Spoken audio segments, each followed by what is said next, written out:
Donita and Milan are live and God, it's like the third week my mom put on. Ciao. It's like the third week my mom put on. Week number 7. Episode 3, week number 7. Episode 3, week number 3. If you like Milan.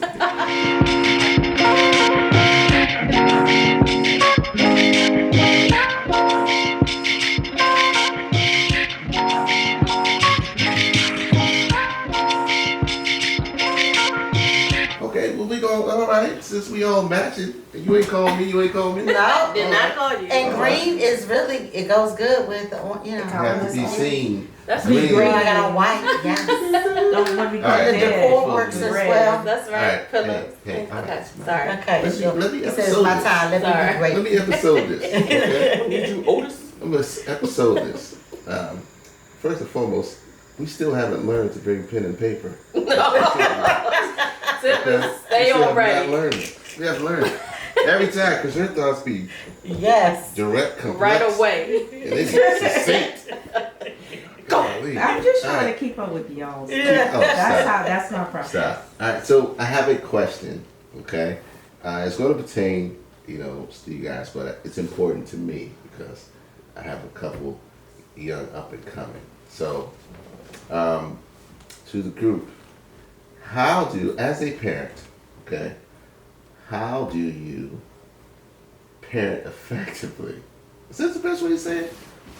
I'm saying it terribly. Take your time, brother. I'm going to take my time. Take your time, young man. How do you parent your adult kids when you see them making mistakes without being too intrusive or controlling, as Milan's kids would say? So how do you still be a parent with seeing they making mistakes and trying to help work through it without taking over? How do you do that? Who wants to set it up? Carefully. True. Carefully. Because it's okay. So I have 2 adult Yes. children. 33 and 28. And yes, I wouldn't call myself a helicopter mom.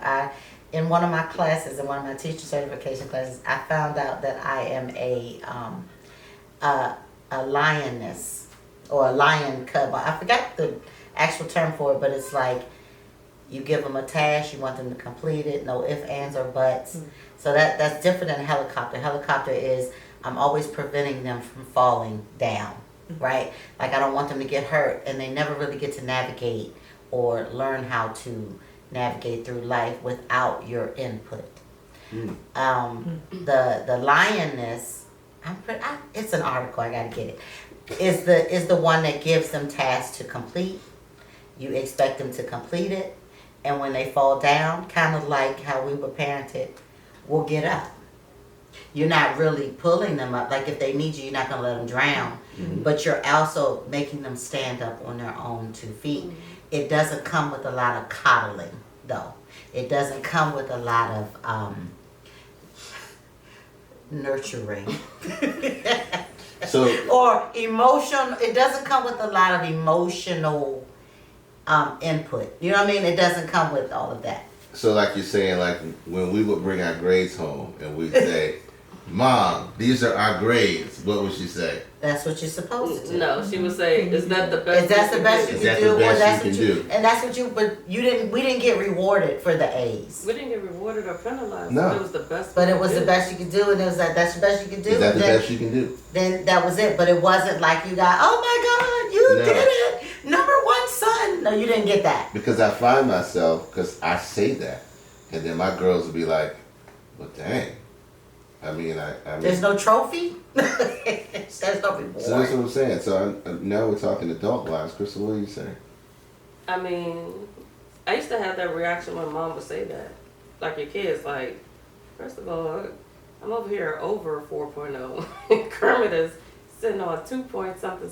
Yes. And is this the best I can do? This is the best anybody can do with all these classes. So it was like it made me become a little detached.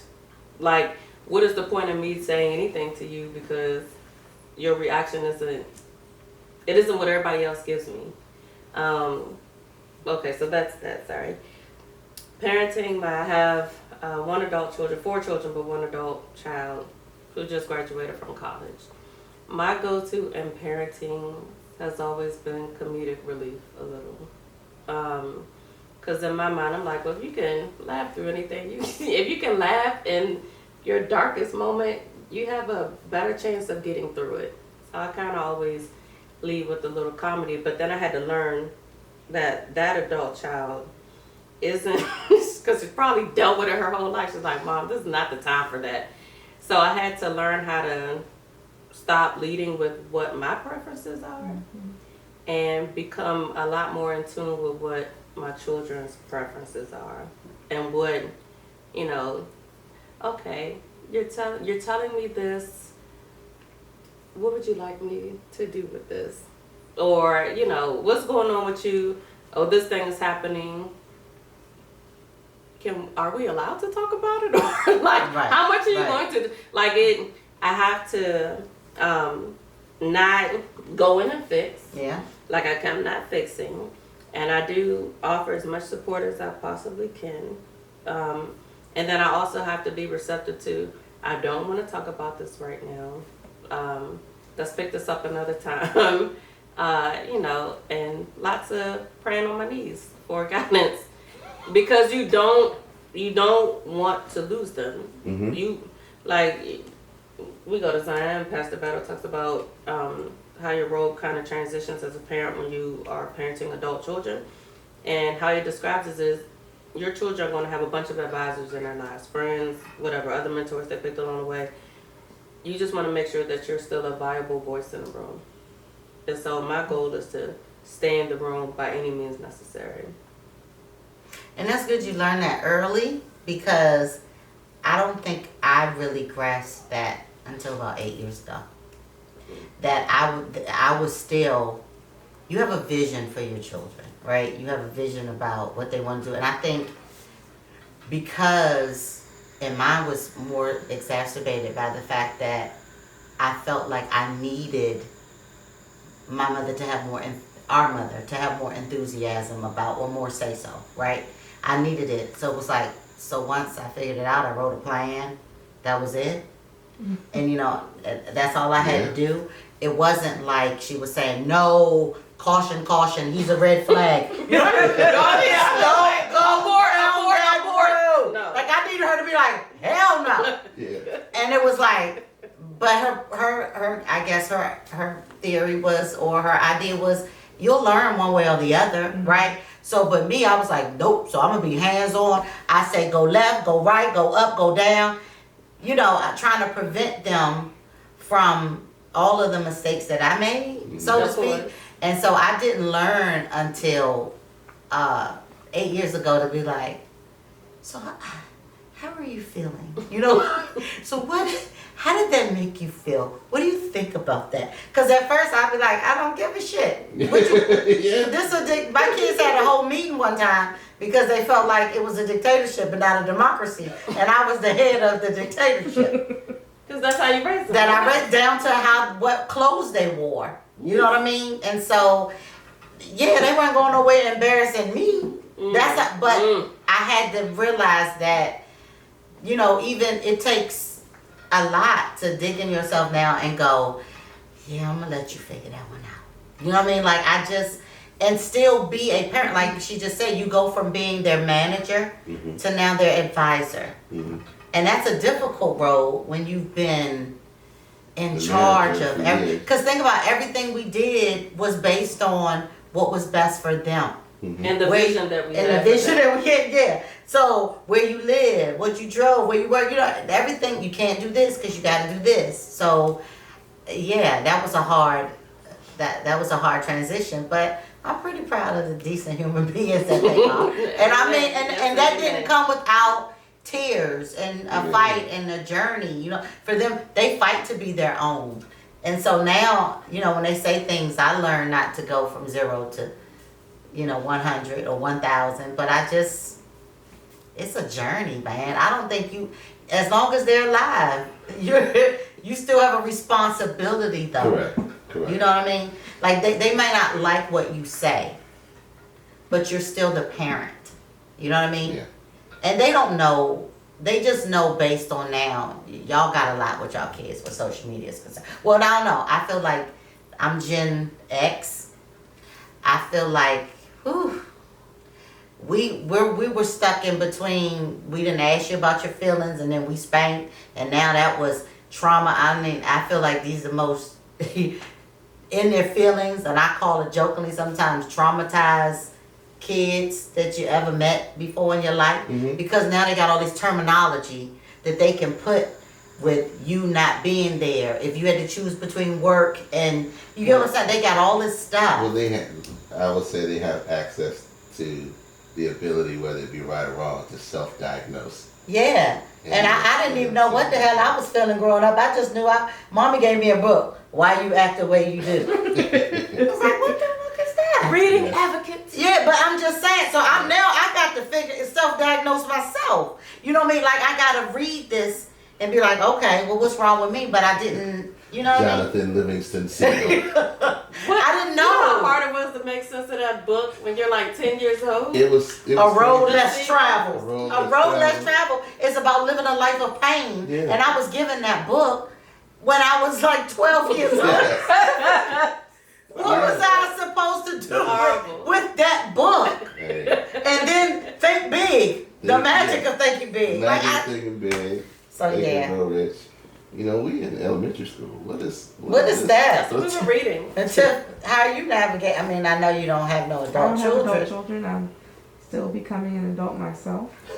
I will say every day. Just replace the water heaters and the water. You'll be adulting A new very level quickly. of adulthood. You know, so I'm like, how to answer this question for me. There's a couple angles because I wrote it on my notes. Your trusty notepad. That's awesome. So we notepad. Collect my thoughts. So there's one like bonus parenting. You know, I'm engaged. My fiance has 2 children. They're quite young. They're not adults. They're still elementary aged kids, which is a really interesting age to get when you don't when you didn't have to do the baby stuff. And then I've been overexposed to like seeing kids be reared from infant because you all have adult children. And now a couple of my siblings are grandparents. I think I have a very privileged perspective about all of the various phases that parenting goes through, right? You're a different person as a grandmother than you were as a mother to older kids, younger kids. You had bonus kids. Your relationship with your mom, our mother, has evolved as you've evolved. She's evolved as she, you know. And so I think I have all of this information, and then I have these like little people who come and stay with us, and you know, as much as we can get them. And so I think about like, well, what's my job in this moment with the young people? And it's like, well, what's my vision? You said, you know, you gotta have a vision. So I'm like, okay, when they're with me, what do I want to leave them with? What do I want to impart in them? And then like, how do I facilitate that? So I think a lot about that. I think about how to just ask them a lot of questions. I feel like what I'm learning about kids is we were just talking about this today. We don't see kids as people.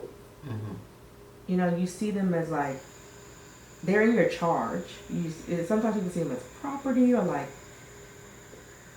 entities that either disrupt your convenience and peace or that comply. And I think what I try to do when I have these little people, because I know what it's like as a person who's now an older person, it's like, I just want to ask some questions. Mm-hmm. I don't want to assume that they're like me. I don't want to, because I have the benefit that I don't know them as intimately, so I have to sort of get to know them. And I think that's the thing you do when your kids get older. You have to just continuously believe that you don't know. Like, you know them, you knew them, you've known them their whole lives, but you don't always know them. You don't know what they're thinking. You don't know where they've gone through. You think you know them, and they be out in the streets doing whatever they're doing, but you don't. You know, you think you know that you did what you did, and your parents knew or didn't know, but you think you know everything about your kids. So that's I kind of reflect on a lot of this when I have the little ones in my charge. When I think about parenting from a aunt perspective, there's like two other ones. I'm like an aunt to grown kids. Oh, I'm sorry, y'all like kids no more, but young adults. Like, what's my role as their aunt? I know y'all my siblings. Maybe they talk to me about y'all, maybe they don't. Maybe they talk to me about things in their lives that they wouldn't go to you about, or they kind of know what they're going to get from you, so they feel like they can get a different kind of perspective. So I think about how to be an adult that offers counsel, advice, wisdom. Something you have to figure out how to do that with your kids. It's easier to do as an aunt. I think you all know that because you have nieces and nephews too. So I think about that in terms of how I relate to them as adults. And then I was thinking while y'all were talking about the parenting I'm learning to seek as an adult child. I was gonna touch on that. Like, what am I calling my mother for? To check on her, see how she's doing? I've been learning since I got into a serious relationship and engaged. I have now a whole new world of stuff to talk to her about that she can relate to. She can be helpful to me. She can be helpful to me on a lot of things, but I think I've always felt like, no one understands, or, I moved away, I did all this other stuff. But this is like, she's been married before, she's dated before, she's been engaged before. There's a lot of stuff I can just talk to her about if I'm willing. So as an adult child, it's required me to get more curious about her. Same thing as I was saying about the younger kids. Like, I know her, but I don't know her. Yeah. True. And how can I be curious about her to see how she can show up differently for me, even if I don't like the things she says, or I don't believe in the answer she provides, or I'm suspicious about the version of the story, or it's like really wonderful counsel that I didn't expect, and she's sharing like very vulnerable things with me that I would have never imagined has been her experience. So sorry that was long, but No, that was great. I didn't have important. kids, so Super important. Won't you come in perfect with all of your notes? Yes. It's just phenomenal. So where do you practice? I'm not demeaning it, but that is, you dipping into the relationship between you and your mommy. I think that I've made the transition a little smoother because, my oldest, as she get older, I kind of, let go and say, okay, now I'm not telling you what to do. I'm asking you what you're doing. And I'm asking you what your plans are. And I'm at the point where I'm saying, okay, is that what you want to do? Okay, how do you feel about it? So right now she's in transition phase. She just finished school. And now you're trying to find a job in your field, right? And if you're trying to find a job in your field, you understand how hard it is to find a job in your field. And so, going through that struggle, seeing your child struggle, and I'm just sitting there saying, hey, how you doing? How's things going? Have you heard anything back? No? Okay. Now the next step is, okay, how about we look at things that might not be in our field? I'm suggestive now. Rather than directive, I'm suggestive. It's easier to get a job when you have a job. How about we just get some work? Let's stay active, stay consistent, instead of waiting for the opportunity to come, which could take longer than expected. We want to stay busy in doing that aspect. So, and I got one that just graduated, and at the same time, and she did it early. Shout out to that one. Great Shout out job. to that one. It's just, okay, what are your plans? What's the next step? Have you talked to anybody doing that? And the wife is like, you should go talk to them if this is what you want to do. And she's like, oh, I may not need to do that yet. And then she come later find out I gotta go do it. So it's just I'm more hands off than anything else. I'm like, all right, like you said, as long as you got a plan, as long as you try to figure it out, you can figure it out. Take your time, but figure it out. Don't sit still. And so,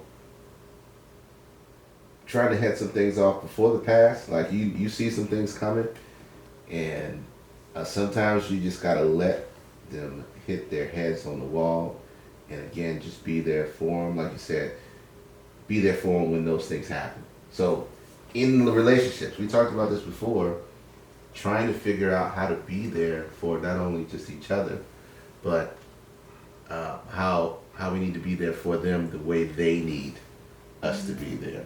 And that's the tricky part, when, like Anita said, is how can I figure that out when I'm so programmed into the mindset of do this, do that, do this, do that, don't do this, don't do that.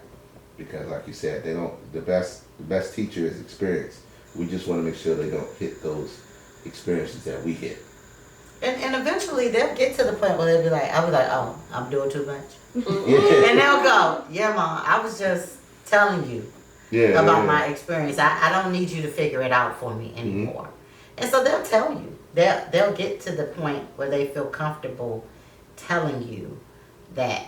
I mean, it doesn't all come at once, but when they find out who they are, you know what I mean? They don't need you to fix it. They just kind of need you to listen, because it's hard I'd be like, oh, it's time, showtime. I'm jumping off. I'm back in the game now. I'm putting my parent. They'd be like, oh, I don't have to lace up. You know, like, I don't have to do it. But it's a different level too and I feel confident, and I'm like, oh, they got it. They got it. Like whatever you're depositing in them, right. In them, they're gonna get it. Which I probably think that's how mommy feels. You see how proud she looks when she's out with us. Mm-hmm. You know, when she's like, oh, look at all of them. And she says it. You know what I mean? Like, she was like, I couldn't have a better group. You know, like, and you'd be like, oh, we just think she said it, but she knows they're okay. I did my job. Mm-hmm.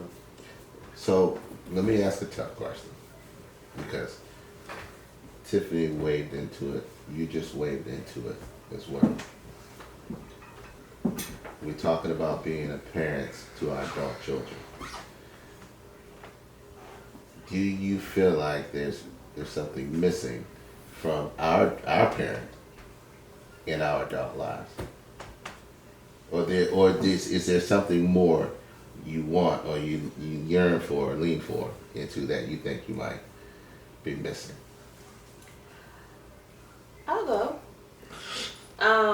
There's something that you learn as a teacher, and become a teacher really kind of helped me become a better mom. Yep. I'm gonna put that on I everything. can attest to that.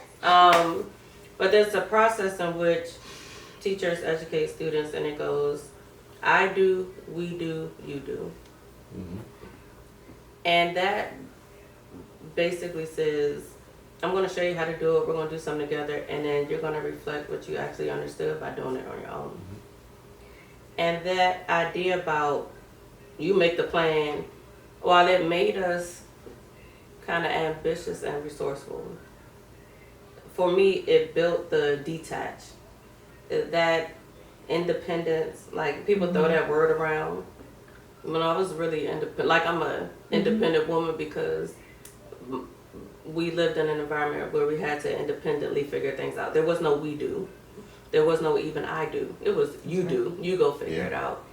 And so, in becoming, a parent, I wanted to kind of use that idea as a mom with my kids. Like, I'm going to tell you what to do. And then when you get around high school, we can plan your life together. And then we set a roadmap. And then you go and execute. And then I'll be here. So I'm not totally, you do it this way is, hey, let's try to think this through together. And then, God knows, with Kennedy, when she finished her first 2 years at community, I wanted her to stay in state because it was financially feasible for me. Right. It was like, no, we can save money. We ain't got to get all these scholarships. And she was very committed to, I want to leave the state. And it was like, okay, we're going to do, and then you're going to do. That second year, she can attest to that. We're going to do it together the first year, but the second year is on you. And so part of that, and I'm going to get to the question is, yes, you want to prepare your kids to be able to be resourceful and navigate create their own roadmap. I was very conscious of not forcing them to alone all the time. Yeah. Like when you go out into the world is already hard enough.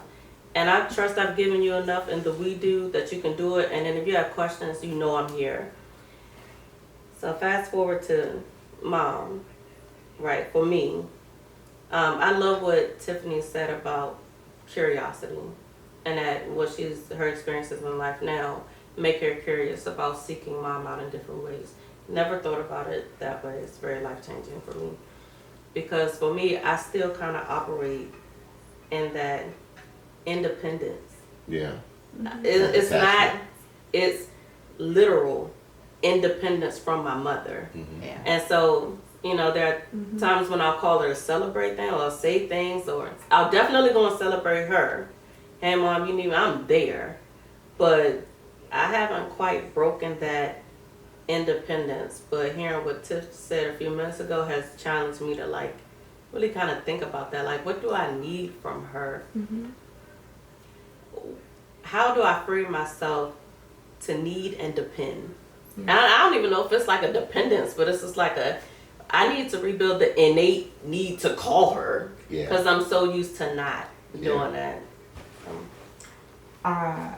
My relationship did that for me. It exposed how much of my way of being, that independence, that self-reliance, one was rooted in my relationship with our mother, which is how we grew up. But it became it's very hard when you're in an intimate relationship where you desire to go deep with someone. It's being self-reliant, being independent, it becomes a real challenge. You know, like with someone, part of their commitment to you is being there for you, being reliable, being dependable, supporting you in ways that you may ask for, that you may need, sometimes in ways you may not even want, but it's necessary and helpful. And so for me, I have had to face like, why do I feel like I don't need nobody? Like, why is it so hard for me? So rethinking my relationship to her, I came to a similar place of like, how can I mean, need is a hard place to start, but it's, what can I desire? Like, what is happening in my life where I can even extend an invitation to people to be helpful to me, to show, this is what I was talking about before, like, to show me that they can be helpful to me in ways that I may not even be able to conceptualize. Because once I release the desire to like white knuckle and control and anticipate and frame up, like, here's an ask for you, Crystal. What I really think about is I want to become a graphic designer, and I was wondering, like, if I just give you my vulnerability and authenticity, then it's an invitation for you to say, oh, well, this and that. So I'm just naming it, like, for me, part of not having kids, there's a lot of learning. I think you learn a lot about relationships when you have kids. When you don't, then you learn about relationships in other places that you may have intensity. And that's been the journey for me to like, what else is about her I can be curious about? What else about her? If I remove expectations that she's going to be there for me in ways 1, 2, 3, 4, 5, how can I just invest in a relationship and be open and surprised about what it gives back to me, or what it yields to me in my life? Yeah, that's interesting. I don't think I've gotten there yet. I know. I mean, what I say is, I think there have been times that she and I have been together and I learned something and go, what? You know, but I still don't, she's not my go-to. Like, I talk to my children a lot. You know what I mean? And they call me, I call them, but I wish I had that. So when you talk about, is there something that you needed? I wish I got not just on birthdays, or not because I sent an invite to you, you know, to do something, that you just said, hey, I'm in the neighborhood, you want to grab some lunch? Or what you doing today? Because I remember having friends growing up and saw that they had that and wanting that. I think I wanted that. And then I stopped wanting it when I realized I'm not going to get that. You know what I mean? But that took me like well into my adult to go, that's not how she shows up. Yeah. Right? That doesn't make it good or bad. That's not how she shows up. Yeah. Right? That doesn't make it good or bad. It's just, that's not how she shows up. And I still don't have, I know that if I call, and I say, hey Ma, I need, or Ma, can you be at, and more than likely she'll do it. You know what I mean? Like I make Fallon's book signing, I wanted her to hem my jeans, and I was like, God, I ain't even been down to her house. I'm gonna call her to fix my jeans. And I was like, freak it, I need to do it, and I'll bring the sewing machine. But then I had to say, you know, that's okay, Mom. I don't need you to do it. I just cut the bottoms off and I went. But she was like, okay, looking forward to seeing. You know, it wasn't like she was like, what you calling me for? Because she never shows up that way. You know, like even though, so maybe we have a perception. You only call me when you need me to fix your clothes. And she could have, but that's not how she showed up. That's not her. Right. And so I don't know if a lot of this independence is built up in my head. You know what I mean? Because we got to stop thinking like we're children sometimes. That was one thing I saw with them, her and her siblings. I saw them in real life revert back to children around their parents. And maybe we do the same thing. You know what I'm saying? And go, yeah, I'm not going to bother her. That's a bit too much. I don't want to see her, you know, upset or whatever. And maybe that's just in our head. But I do believe that if we call her, we get the version of her that she is now. And I see her trying. Like even with the Philly trip, I see her. And I think I see it. I think it's also easy for us to go into child mode around her. Yes. Before she doesn't even have to say anything. It's just her presence. Like we re-enter child mode as adults. Yes. It's hardwired. It's hardwired. It's hardwired. And your children do it with you. Mm-hmm. Right. I see my children, they do it with me too. So again, I think that might be us sometimes and what we're learning that. Because if you call her, because I've even heard her husband says, your mother was so happy y'all called her, so happy y'all came over or something. And we'd be like, so bad. And I'd be like, huh? Yeah, That makes it sound so bad. so Right? bad. We have to No, do but better. so we gotta But do she's better. just excited. She really does get excited. That's the No, thing. I believe It is it. that we don't I believe believe it. It's it. like But she also, that's because that thing was put in us a long time ago to be so independent, which it is, so now we're going to work on that. Fruit from the tree. Yeah, we're going to work on It is that. the fruit from the tree. Okay, go ahead, Kermit. No, so I learned, it's funny, we can work on that. There we gotta work on that. Because that Philly trip could go. Alright, so. That's like a job. We're going to talk about that. We're going to talk about The that. original part, it's like work ethics.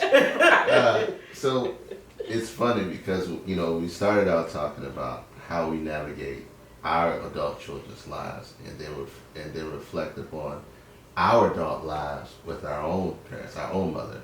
And I learned through my relationship with mommy, it's crazy, is how to really love, not just mommy, let me take that back, but dealing with my significant other and other parts of the family, and seeing the dynamic, how to openly love without expectation.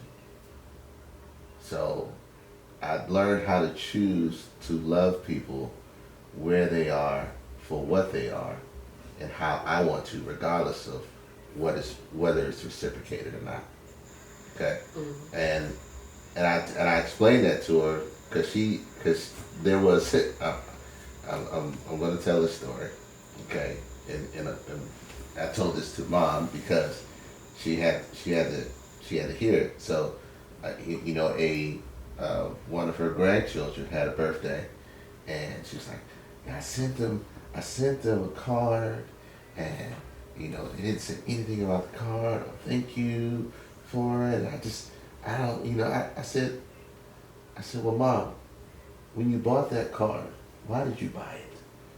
And she said, because I was thinking about my birthday. When Mommy writes you a card, it's a soliloquy in the inside of the card. Mm-hmm. There are 74 sentences. They've gotten shorter. And they're all mine. They're all I like that the empowering. money be sitting there.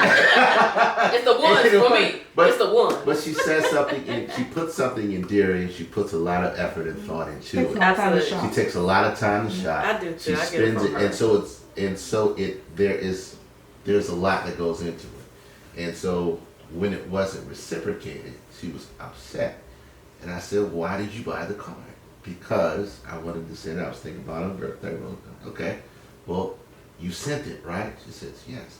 I said, well, how did you feel when you sent it? She said, I felt good.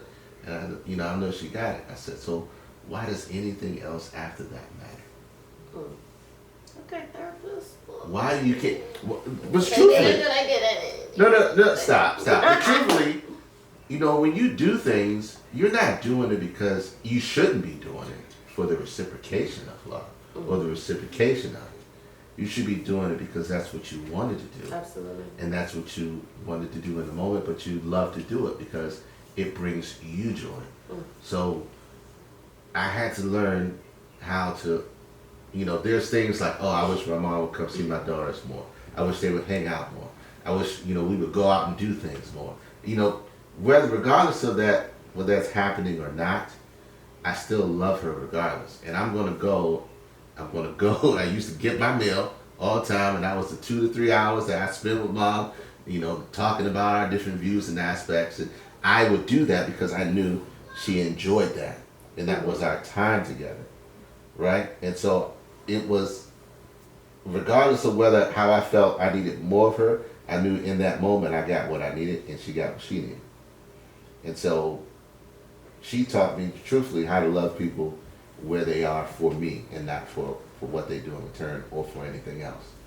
And I do that with everybody now. We are reflective of how we parent our adult kids or our children based on the relationship that we have, when we were growing up and how we are as adults.